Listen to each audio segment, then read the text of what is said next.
The crowd at a new metal show back in 1999 was like 10,000 preppy white kids fighting over who had the best black shirt. Oh man, it was pretty rough. Dueling decades. All right, well, I guess that means I pick up a couple of points at least and make this game a little bit closer. We'll see what happens in the end. Now that we're down to one judge, we just got Christian here with us. So we're going to head over to the movies round. You know what? I'm not even going to bother deferring. I'm just going to go first on this one. Okay. It was the music round, though, right? Yeah, it's the music round. Did I say movies? Yeah. You did. It's okay. Yeah, it's the music round. We forgive you. Yeah. All right. So released July 20th, 1979, I present to you the 9th album from REO Speedwagon, aptly named 9 Lives. The album featured, you guessed it, 9 songs. 9 Lives reached number 33 on the Billboard 200 chart, and it went gold by December of 79. But this is not the REO Speedwagon you're probably thinking of. This is not the REO Speedwagon that Billy Madison was rocking the t-shirt of in high school. This was the REO Speedwagon of 11-year-old Billy Madison. The soft, soothing sounds of hits like Keep On Loving You and Can't Fight This Feeling, those were a few years away still. And this Speedwagon was a bit more rockin', kind of more of the blues-based rock band that you'd expect out of their Chicago-based roots. So, with a sound and a look more resembling the roots of a hair band than the radio soft rockers that they ended up becoming. Now, the standout tracks for this one are, for me, the first cut on the album, Heavy on Your Love, which is a song that would fit right in on any Judas Priest album, or just their 1980 British Steel album.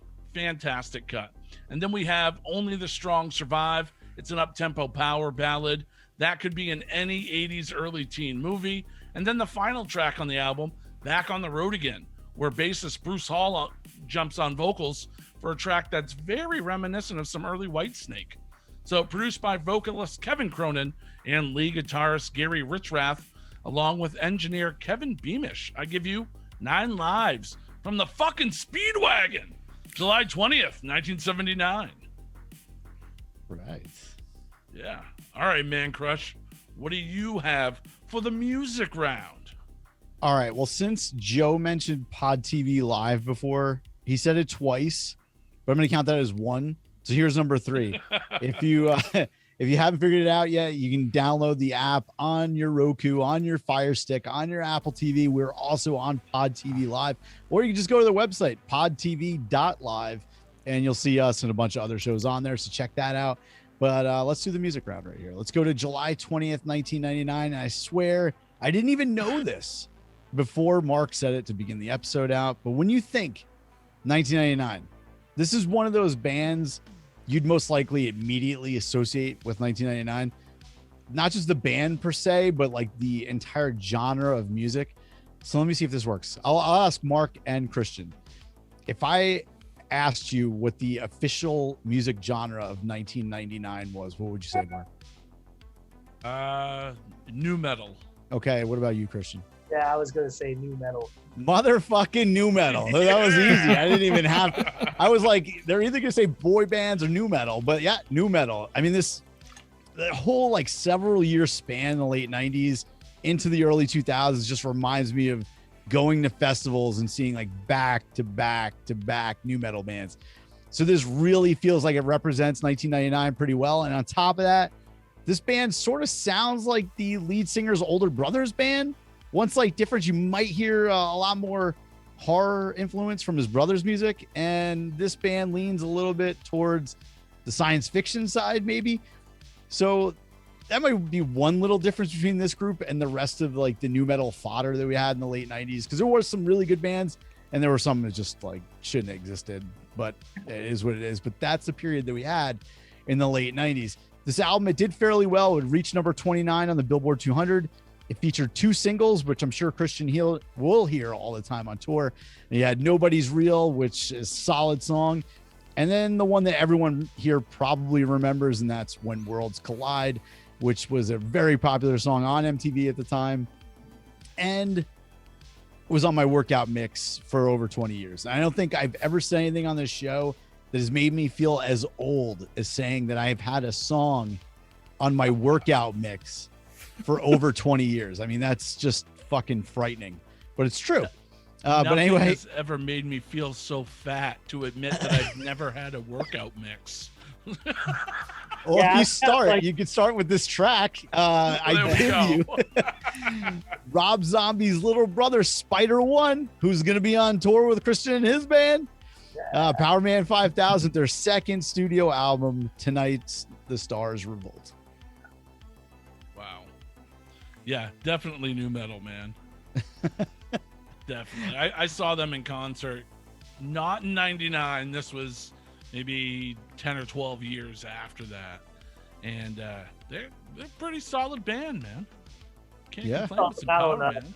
Summer Sanitarium with Metallica and Yeah.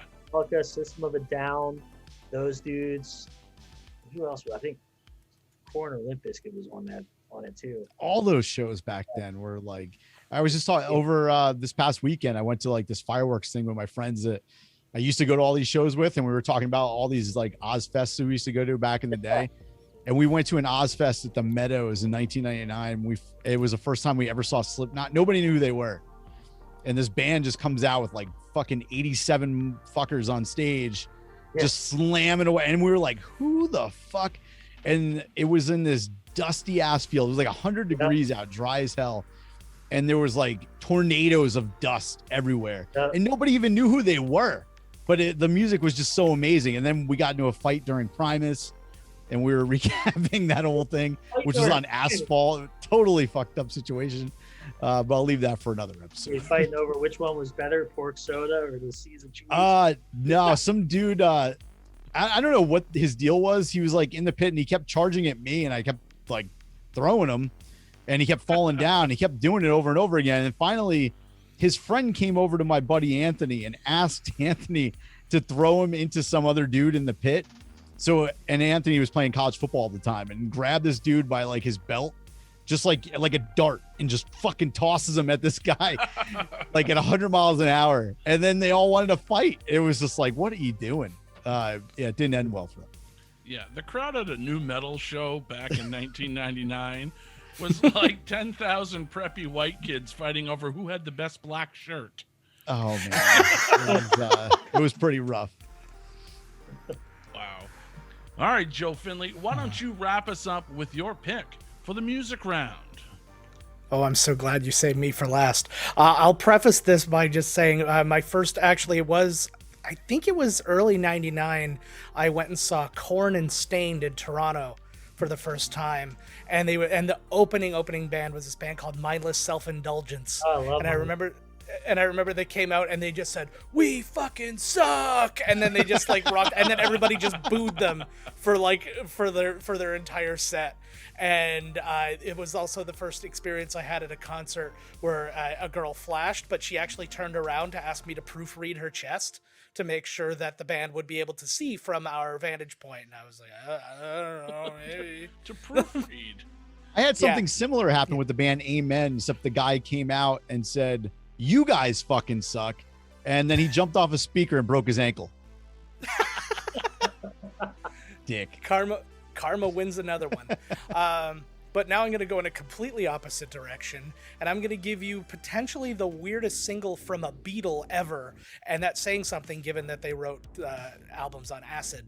I'm going to give you the bonus track from Paul McCartney's album Flowers in the Dirt, Où est le soleil, which was dropped as a single only in the US on July 22nd. The whole song, it's actually a dance track, and the whole song has 3 lines. It's Où est le soleil, dans la tête, travailler. And for our non-francophone listeners in there, that translates to where is the sun, in the head, work. That's it. Yeah. So anyways, it was the album itself was a bit of a kind of resurgence for Paul McCartney's solo albums. It was his 9th solo, and it would kind of take a dip, and this one started getting better reviews and stuff. It actually featured accompaniments by Elvis Costello and David Foster on the album. But the video, again, you should watch on YouTube. I've list everything we've talked about today and make a YouTube playlist out of it and share it to the Dueling Decades site or something like that, because oh my god, this is a side-scrolling video game where it's just this little guy jumping and doing his thing, and every now and again Paul McCartney's head just shows up in the middle and he's like eye tracking his movements. And then at the very end of the video, when the guy reaches his final goal and it's like, you win, Paul McCartney shows up and he has a sombrero on and he's just smiling down at him. That's the video. I honest to God thought I fell into a coma and died while I was loading that up, because I couldn't comprehend it. But it's Paul McCartney and you gotta love him, and it was something that was released my week. So July 22nd, 1989, Paul McCartney's Où est le soleil? All right, Christian, it's all up to you. What is your final verdict on this game? Dude, I gotta go. I just gotta go with Mancrush. Gotta go with Power Man. Not for political reasons, but because those are some great times. And brought back a ton of great memories for me. And plus, I mean, any way you slice it, man, the REO Speedwagon ain't for me, dude. Sorry. Now, if you were on tour with the Speedwagon, would it be a different tune? I wouldn't be on tour with the Speedwagon, my friend. At least he's honest. They're like, we're gonna offer you guys. You guys want to open for us? Nah. Nah, I'm good, bro. Well said, man. Thanks. Have you ever toured with Power Man before? Or is this gonna be your first tour with them? No, this will be my first tour with them. I've only seen them, as a spectator, coming into the show. And I've seen them a few times, but this will be my first time out on the road with those dudes. So I'm really pumped about it. When was the last time you guys were out with the whole COVID thing? Let's see. I think, the band hasn't played a show in nearly 2 years. Jeez. Yeah. It's insane. Are you really nervous going out on the road after 2 years? Yeah, man, I'm chomping at the bit. I'm stoked because, I'm right at home on stage. That's where I belong. So I'm just really excited to get back out there, get back to work, and have a little bit of a sense of normalcy coming back.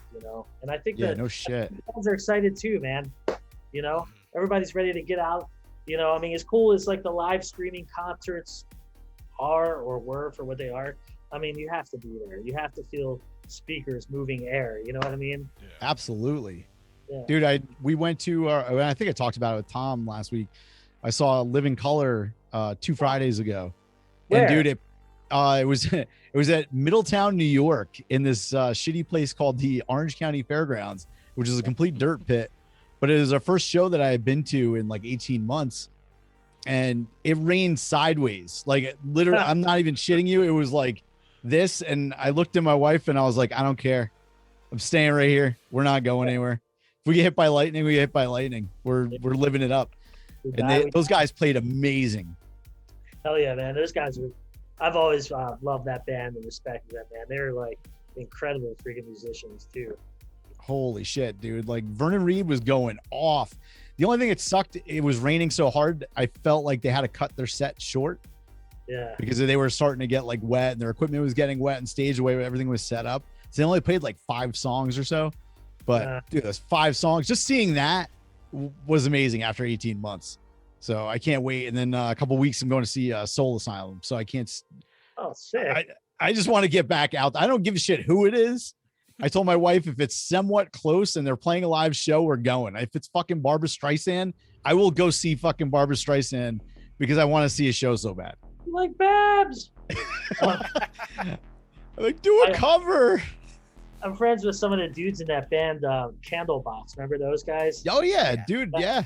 They're getting ready to go out on a big tour, but I think they just put out an album recently or getting ready to, because when they came out to LA, all the guitars that you hear on the album, were played through my speakers. Oh no shit. Wow. Borrowed the guitar cabinet. So I'm like, sure, dude, come pick it up. So I went down there and they did the Jim Henson studio on La Brea, and that place is freaking dope. But yeah, so Dude, that's fucking awesome. The first big guest I ever had, like 6-7 years ago, was Kevin Martin. oh Kevin nice. Martin. Yeah. He's a really nice guy, man. Oh, it was a wild interview. He was driving in his car as well because he was stuck in traffic, and he was like, I'm just gonna pull over at this little Mexican cantina, and he was like, I'm gonna buy a couple beers. When I finish these beers, we'll be done. I was like, all right, sounds good. It was the first one I ever did, so I was like, Yeah. all right, is this how it goes? Sure. And he was fucking awesome, man. Yeah. But speaking of tours, you guys were on tours before this, and we asked this of everybody because it's always pretty wild what stories come out. What's like the craziest shit that ever happened on the road to you? Oh God. Well, I've been asked this question a couple times in the past few weeks, so I think I might have to give a different answer so that way, like, Mix it. Oh man, there's that many. Yeah. Oh, this will be good. So this is kind of nuts. So it wasn't with this band, but a band I was in previously. We had a stop in Las Vegas, and then after the show, we had the next day off, and I think the show after that was like in LA or San Diego, so not far from there. And so so we play the show, and we're gonna go back to our hotel to like get cleaned up and go hit the strip and all that shit. So we get, I don't know, about halfway to the hotel, and I look in the back of the van, like the blankets are moving around. Basically, what had happened is some chick stowed away in the back of our van. She must have gotten in there when we were like loading out or something. Oh my god! You didn't get charged with kidnapping for this, did you? I know. So, Did you keep her? Well, she wasn't 21 yet, so we couldn't. Oh, So I gave her jeez. $20 and told her, "Hey, hit the road. We got to get out of here." But, like, what the hell? So, lock your doors always. Yeah. That Someone watching no the shit. But dude, Yeah. what? So what's your first date going out on the road? Where can people find you? Like, give them all that stuff. All right, let's see. First date on the tour. So it'll be September 15th in Salt Lake City. Nice. And dude, we're out like with Power Man from September 15th to October 6th. And then we're taking about 6 days off, and then we're going right back out again with Rotep.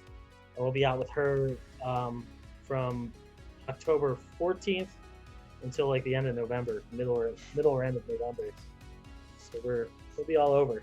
How the hell does Tiade keep that voice for that long of a stretch, man? Because if you've never heard her before, it's wild. You're Yeah. like, that was the one thing that I was like watching her videos, and I'm like, how does she do this? Yeah, I mean, she just she takes real good care of herself. She works out a lot, does a lot of cardio to kind of to keep the lungs in good shape for all that, because Tiade is one of those people. She just, when she gets up there, she just leaves it all out there. She leaves it all on the stage. It is wild. If you listen to her voice, if you see her and then hear her voice, you wouldn't even think that was her singing. Yeah. It's Yeah. wild how deep she can get. But dude, I can't wait. Hopefully you guys come to the East Coast. I'd love to Yeah. see you guys live. We'll be on the East Coast on the OTEP run. So Oh, sweet. Are you coming up to New York or? Yeah, we'll be there's this place called Market Hotel we're doing in Brooklyn. In New York Okay. City. And I think we're doing like a date in New Hampshire. We'll be in Reading, Pennsylvania. I begged our agent for a hometown show, so I get to do a hometown show in Baltimore, which I'm Very super nice. excited about. Real quick though, let me take a look and see where about New York are you located? I'm in Orange County, so if you're going to be in Brooklyn, I'm probably like an hour and a half with traffic. Yeah, you're kind of fucking Orange County. Not as nice as the Orange County in California. No, Yeah. that was nice. Well, let's see here. All right, so yeah, November 2nd we're at New York, and then the 3rd we're in New Bedford, Massachusetts, then Baltimore, then we're in Clifton, New Jersey, someplace called Okay. Clifton. Yep. And then Manchester, New Hampshire, then Reading. So he's got us going all over. Yeah, Clifton's only like 45 minutes. I Okay. might hit. What was the date on that one? Let's see. Clifton is going to be November 5th, and the All right, venue is sweet. called Dingbats. Yep, I know exactly where it is. I'm writing it down now. Yeah, so Getting my shows lined up for the year since I didn't get to do anything for the past year and a half. But dude, thank you so much for coming on. Please thank Alex. Hopefully his rehearsal and everything went well. He made it on time. But I I'm gonna appreciate tell him Alex stopping by. to go fuck himself for leaving it. I'll make sure to pass the message along. Thank you for having us on. We really appreciate it. Not a problem. Thank you, Good luck on the tour if we don't talk to you. And fourth one here, podtv.live. That's number 4. Yeah, if you happen to make it out to Dingbats, man, come find me. Oh, for sure, man. Yeah. It's not that far away. Cool. Thanks again, bro. All right, take it easy, man. Thanks a lot, Bye, Christian. guys. All right, Mark. All right, Duelers. Well, unfortunately, we're going to have to end this episode right here. But don't worry, you can always head over to duelingdecades.com or in the description notes for this episode, and you can subscribe to us on Spotify, iTunes, everywhere you can get podcasts. And then head over to our YouTube channel, subscribe on YouTube, or you could just watch us on Pod TV. Another great outlet. Download it on your phone. You can download it on your TV. I have it right on my TV. I got the Roku app. It's fantastic. So until next time, Duelers, we're going to thank you for watching and bid you a peace, love, light, and a joy. Have a grateful week, everyone. Later, everyone.